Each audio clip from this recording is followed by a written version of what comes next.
Dulur, blakraan episode dino iki jange mlipir nang salah siji daerah sing diapit rong wilayah kabupaten, Mojokerto ambek Sidoarjo. Yaiku Desa Sumberdadi, Kecamatan Mantup, Kabupaten Lamongan. Perjalanan teko Surabaya nang Desa Sumberdadi, Kecamatan Mantup, Lamongan kroso tenang. Pemandangan gedung-gedung sing dhuwur keganti ambek pemandangan langit ombo ambek garis horizon sing dawa. Hawa nuansa pedesaan mulai wis krasa. Dalanan cilik ngliwati tanduran alas jati, omah-omah warga ambek lalu lintas kendaraan warga isok gawe tondo nek jange meh tutuk panggonan. Kurang lebih perjalanan sekitar sak jam setengah akhirnya wis tutuk lokasi Desa Sumberdadi. Nang jeroe omboe alas jati perhutani dusun Gurit Desa Sumberdadi ana panggonan sejarah sing nyimpen jejak zaman kuno biyen. Perjalanan jange nang panggonan niki rasane koyok nembus labirin wektu.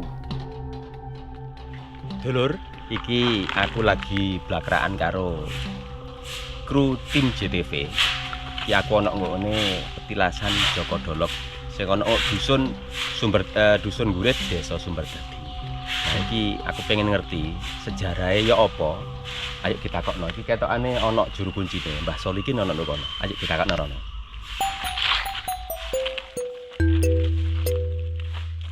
Warga masyarakat nyebute situs patung Joko Dolok sing dipercaya ambek masyarakat kuno dadi salah siji tinggalan leluhur sing duwe makna ambek riwayat sejarah dawa.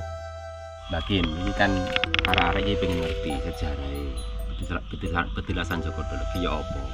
Lah sing luwih ngerti kan sampean. Ruwe arek-arek kan ya sak sliweran ae.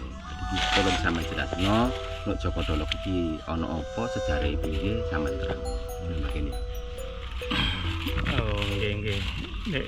Cerita petilasan Joko Dolok nggih. Sakjane cerita Joko Dolok niku kan cerita mboten asing malih nggih. Cara ngoten cerita wis melegenda. Cerita sing nenek moyang kula, mbah-mbah kula niku pun cerita ngoten lho. Ceritane nggo kono lho le biyen ana patung Joko Dolok. Enten Gurit niki.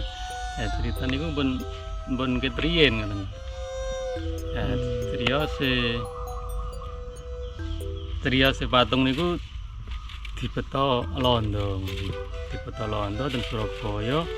Lah sing beto niku arek Angon. Nah, ceritane mbah-mbah biyen niku ngeten. Ketika patung niku digawa Londo iku beto apa nggawa dokar ya iku gak kuat. Dokare macet. Akhirnya sing kuat niku sing junjung niku digotong arek Angon. Sing kuat nggawa patung niku arek Angon. Masio gak gede koyok patung Joko Dolok nang Surabaya. Miturut salah siji sesepuh desa, patung Joko Dolok nang jeroe alas jati Gurit iki sik ana gandeng rentenge ambek riwayat sejarah kejayaan zaman kerajaan kuno. Ono sebagian masyarakat kuno ngiyakini nek panggonan iki gak cuma tinggalan sejarah ae, tapi dadi panggonan sing duwe aura sakral. Nang jeroe alas jati kuno gak ado teko patung Joko Dolok sing gawe tetenger sejarah ambek peradaban. Ono panggonan sakral maneh yaiku Watu Semar. Mlaku menjero maneh ana telung makam nang jeroe bangunan gedhong. Telung makam iku miturut warga masyarakat Desa Sumberdadi dadi tetenger dawae peradaban sejarah sing lungit. Dan ketika mbah-mbah kula niku ampun mengurangi kegiatan-kegiatan sing nang kene istilahnya kan ngene. Akhirnya bertahun-tahun tempat niki niku mboten keurus. Nah, bertahun-tahun akhirnya kula niku dikai amanah, dikai ngrawat teng mriki. Dikai ngrawat teng mriki malih dikengen benar-benahi malih ngoten. Nah, krana biyen niku mboten enten tempat-tempat sing kados ngoten-ngoten niku nggih. Akhire kathah tiyang sing ngriki, niku sanjang. Mungkin seandainya ana musolane lah enak ngoten nggih. Akhire dengan inisiatifnya rencang-rencang bareng-bareng desa nggih. Sak rencang-rencang damel musola. Nah, musola niku damel mungkin ada musafir wonten tiang-tiang sing singgah musola. Malih wonten napa nggih MCK dan seding ngoten niku. Ya alhamdulillah dal titik-titik ngoten pun saged dilaksanakaken. Saliyane iku nang latar ngarep ana akeh macem watu lumpang sing kasil ditata ambek juru kunci patung Joko Dolog. Masya si akeh watu-watu lumpang kuno sing nyebar nang sekitare patung Joko Dolog kuno. Akeh watu lumpang iku mau dadi simbol panguripan, ambek nggawa pesen muruki nek urip iku proses. Dulur, dadi kaya ngono iku mau. Ringkese critane Reca Joko Dolog sing ana petulasan Joko Dolog Gurit iki. Dadi nek sampean kepengin ngerti critane ya sampean rene ya engko dijelasno dhewe karo Mbah Kin iki. Mbah Kin iki juru kunci sing ana kene. Dadi wis cukup sakmono ae ya rek ya. Blegere patung nang tengah alas jati dusun Gurit iki nggawa kesan wingit ambek misterius. Gak cuma dadi simbol sejarah, tapi gawe pangeling bab hubungan menungso, alam, ambek masa lalu. Gawe sapa wae sing teka mrunu, panggonan iki gak cuma dadi destinasi ae. Panggonan iki dadi ruang gawe ngrenung, ngraita bab mlakune jaman, peradaban, ambek warisan sing sik urip nang jeroning sepi.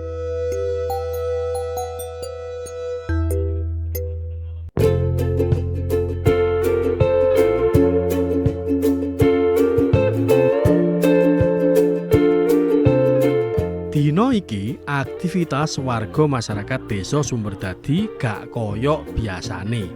Lanang wedok enom tuwek kabeh melok tandang gawe tumpeng. Cekethek dina iki warga masyarakat lagi persiapan nyiapno salah siji warisan asli leluhure yaiku tradisi adat sedekah desa sing diadakno setahun sepisan.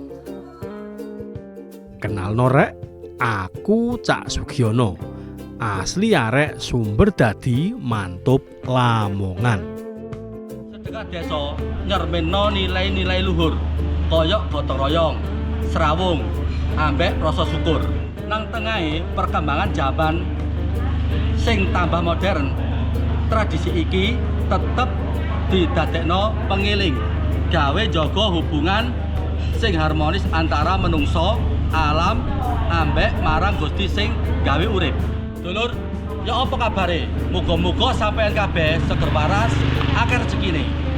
Blakraan dina iki jange ngejak awakmu kabeh ngluroni tinggalane sejarah Desa Sumberdadi. Ojo nandi-nandi, semaan terus blakraanku. Sumberdadi nyawiji dadi siji. Para mak-mak iki ketok akas. Masak ambek nyiapno akeh maceme ubo rampe sing jange digawe tumpeng. Gotong royong gawe tumpeng gedhe iki gak cuma persiapan acara sedekah desa, tapi wujud nyata teka guyupe warga desa Sumberdadi.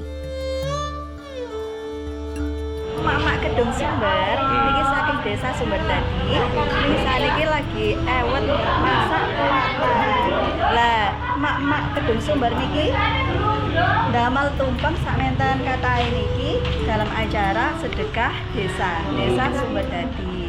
Lah, niki tumpeng agung, ada 1, ada 2 tumpengnya Kedung Sumber.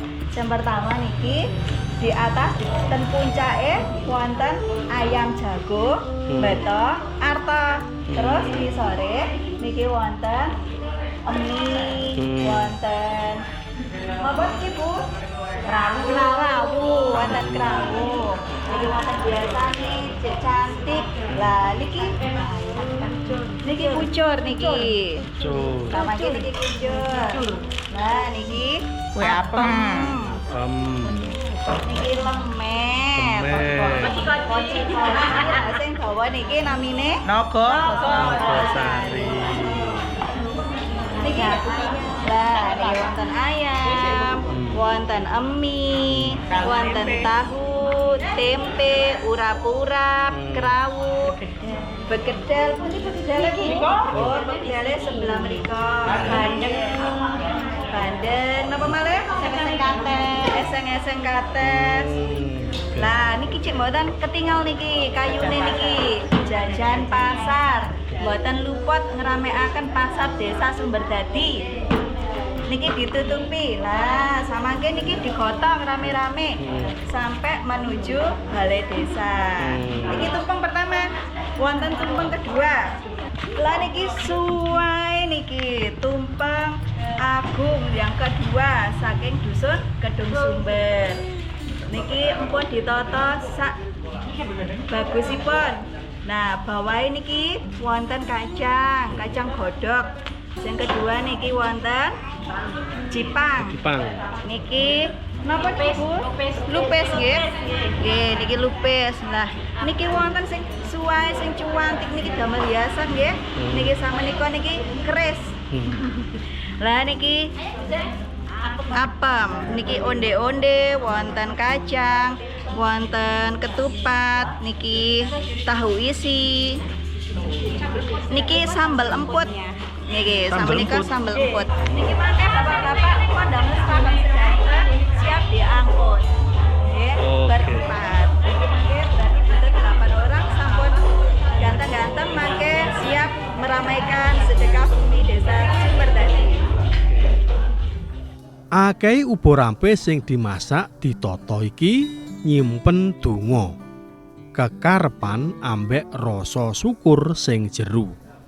Tradisi iki dadi pangeling nek kekuatan gedhe nang desa panggone ana nang guyub rukune warga sing terus kejaga teka generasi nang generasi selanjute. Tumpeng gak cuma panganan sing dihias, tapi dadi simbol urip sing syarat makna ambek filosofi. Akeh maceme lauk utawa lawuh sing ditata rapi, kabeh duwe pesen panguripan. Oh ya rek ana sing kancret. Bu, niki napa niki Bu? Niki tumpeng, ketupat, lontong, lupis, kaleng. Niki lepet. Menawi salah nyuwun ngapunten. Niku artine ngoten, kawi lepat. Niki kok didamel secuantik niki, jenenge didamel sinten? Bapak Camat. Nggih, damel Pak Camat kali Bapak Kades nggih, mangke nggih. Saya jek lebih pantas ditata secantik mungkin.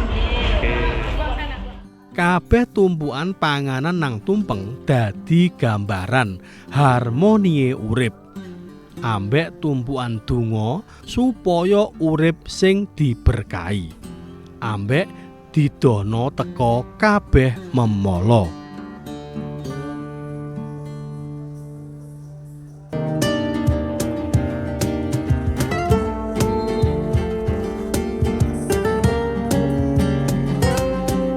Mari ngono, let rada awan, rombongan warga masyarakat mulai teka.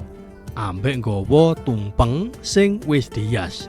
Saben dusun nggawa tumpeng gedhe situk gawe perwakilan. Akeh macem tumpeng iki nyeremina kekuatan ambek tetenger identitas warga dusun. Nang kono ana para sesepuh desa sing ketok khidmat njaga nilai-nilai tradisi sing wis diwarisna turun-temurun. Warga masyarakat saben dusun wis nglumpuk kabeh. Akhire prosesi kirab dimulai. Saliyane iku, nang prosesi kirap saben dusun nampilno kreasi seni gawe ngibur masyarakat. Prosesi iki gak cuma arak-arakan mlaku bareng, tapi wujud bukti nyata urip serawung sing ngasilno guyub rukun, ngugemi tradisi sedekah desa sing terus dijaga turun-temurun. Kirap tumpeng nang tradisi sedekah desa gak cuma mlaku bareng nggawa hasil bumi, tapi wujud nilai-nilai luhur sing wis diwarisno teka para leluhur. Nang prosesi kirap iki nyermino semangat gotong royong guyub rukun, gak beda-bedakno siji ambek liyane. Kabeh padha dadi situk, baris jejer rapi, mlaku bareng sak tujuan. Kabeh sing dihasilno teka bumi pertiwi nggawa makna kemakmuran ambek keberkahan. Pesan kami adalah membumikan kearifan lokal yang ada di desa ini dan tidak hanya menyangkut orang tua. Pesan yang disampaikan adalah generasi muda akan tersentuh oleh kegiatan-kegiatan yang tradisi yang ada di desa ini. Lebih teko iku, kirap tumpeng dadi sarana nglestarikno budaya nang jeroe kesimpen nilai spiritual, sosial ambek budaya gawe paugeran masyarakat supaya tetep eling nang oyote tradisine. Jangkae mlaku nang prosesi kirap gak cuma mlakune awak, tapi lakune batin, gawe ngrenung, graita, syukur ambek ngeraketno seduluran. Pungkase, filosofi kirap tumpeng nang tradisi sedekah desa yaiku bab keseimbangan antara menungso marang Gustine, menungso nang alam sekitare. Prosesi iki gawe pepeling urip sing harmonis, lair teko rasa syukur, guyub rukun, welas asih sing tetep dijaga teko generasi nang generasi selanjutnya.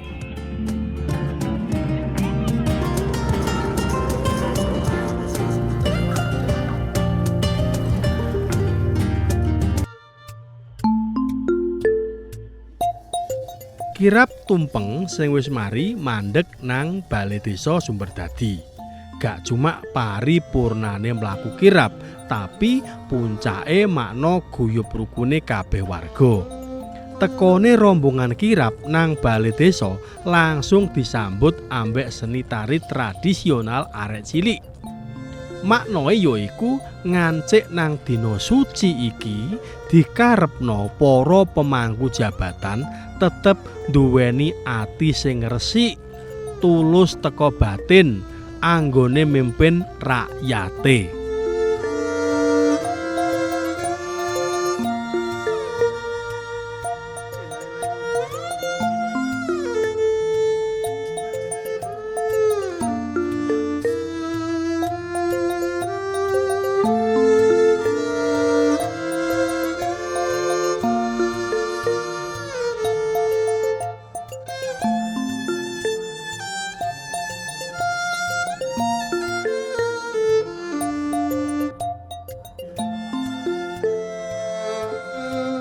Mangan tumpeng bareng ambek kabeh warga masyarakat dadi wujud rasa syukur, rejeki ambek hasil bumi sing wis dikekno. Lebih teko iku, momen iki dadi pangeling nek kekuatan desa iku ancen teko nyawijine perangkat desa ambek warga masyarakate. Tumpeng gak cuma dadi suguhan panganan, tapi simbol harmoni, gotong royong ambek semangat urip bareng sing duwe tujuan wujudna desa sing rukun. Alhamdulillah hari ini kita menyaksikan sendiri kegiatan sedekah bumi yang ada di desa Sumberdadi. Yang pertama sebagai bentuk ungkapan rasa syukur di mana hasil panen tahun ini melimpah dari tahun sebelumnya. Yang kedua adalah kewajiban menjaga tradisi di mana tantangan makin di sini itu perkembangan zamannya kan luar biasa. Dan yang ketiga adalah melestarikan budaya apa yang kita lakukan sesuai dengan sejarah. Tradisi adat sedekah desa duwe filosofi ngurmati para leluhur liwat donga ambek ritual. Ambek gawe pangiling reka daya para leluhur biyen pas mbabat alas mbangun desa. Yang pertama adalah dampak langsung dan tidak langsung. Dari kita bisa lihat yang pertama adalah dampak langsungnya kegiatan generasi muda di mana menyiapkan segala sesuatu yang kita rangkul semua unsur dari Karang Taruna, jamaah-jamaah yang ada di desa ini dan serta pedagang-pedagang asalan yang kebetulan berpartisipasi di acara ini. Di desa Sumberjati ini filosofinya punya wiji dari siji. Mudah-mudahan kedepannya tetap bersatu untuk mencapai satu hal yang mulia. Di kegiatan sedekah bumi ini kearifan lokal yang mana pelaksanaan kegiatan harapan kami bisa berjalan dengan kondusif, ya. Kami bisa bersinergi antara kepolisian, dari TNI, dari unsur keagamaan maupun dari unsur kepemudaan. Mana terlibat juga Karang Taruna dari rekan Jagoran Silat sama-sama untuk menjaga kegiatan ini sehingga kegiatan ini bisa berjalan aman dan kondusif. Untuk sedekah desa maupun sedekah bumi ini karena di zaman sekarang sepertinya sudah tidak ada lagi, hampir musnah. Jadi alhamdulillah untuk desa Sumberjati ini bisa melestarikan budaya bangsa Indonesia atau budaya Jawa yang mana tradisi ini sangatlah kita harapkan untuk nguri-nguri budaya Jawa yang mana agar generasi penerus tidak bisa melupakan tradisi ini. Dari kami mengharap untuk kegiatan seperti ini dapat diikuti oleh desa-desa yang lain.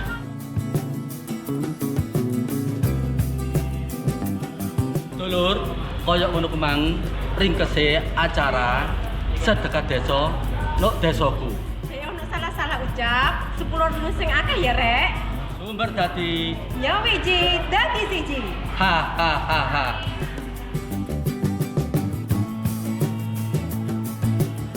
Gak kalah penting, tradisi iki nyermino imbange antara menungso ambek alam.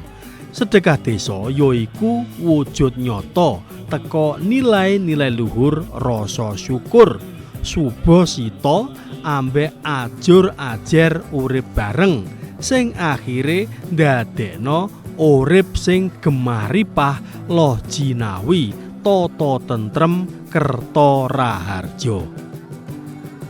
Desa Sumberjati, ya wiji dadi siji.